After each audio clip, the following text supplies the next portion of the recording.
بسم الله الرحمن الرحیم. د طلاق بدواله په حدیث شریف کې راغلی چې الله تعالی په نزدې په حلال شیانو کې تر ټولو بد شی طلاق دی. یعنی طلاق د ضرورت په وخت کې روا شی دی او د ضرورت څخه بغیر طلاق ناروا دی. رواه حاکم، ابو داود، ابن ماجه عن ابن عمر رضی الله عنهما مرفوعا. دینه روایت ده.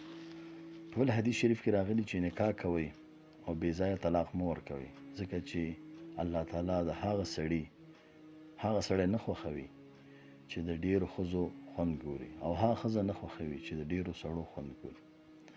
په بل حدیث شریف کې پیغمبر صلی الله علیه وسلم فرمایي نکاح کوي او بې ځایه طلاق مه ورکوي، ځکه چې په طلاق د الله تعالی عرش په حرکت کې راځي، په لړزان کې راځي، یعنی الله تعالی ورباندې خفه کیږي. په بل حدیث شریف کې راغلی پیغمبر صلی الله علیه وسلم فرمایي چې د شیطان تخت په اوبو پروت دی، د هغه ځایه خپل لښکر ته حکم کوي چې ته فلاني ځای ته لاړ شه، ته بل ته وایي چې ته فلاني ځای خلکو ته لاړ شه. خو کله چې هغوی بیرته راځي نو شیطان ترې پوښتنه کوي چې تا څه وکړه. دی ورته خپله کړنه بیان کړي چې داسې کار مې وکړ. شیطان ورته وایي چې ډیر بد دي کړي، هیڅ کار دې نه دی کړی. داسې بل شیطان ورته راشي، هغه څخه به هم داسې سوال او جواب وکړي، تر دې چې یو شیطان به ورته راشي، د هغه نه به پوښتنه وکړي چې تا څه کړي.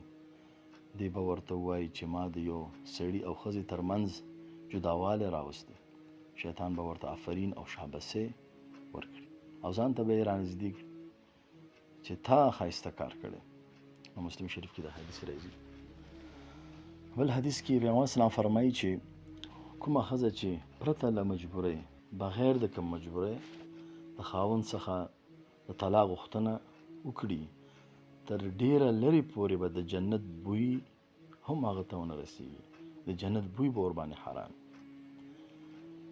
بل حدیث شریف کې راځي پیغمبر اسلام فرمایي چې هغه ښځه منافقه ده چې بغیر د کوم مجبورۍ د خاوند نه خلع کول غواړي. واخر دعوانا الحمد لله رب العالمين.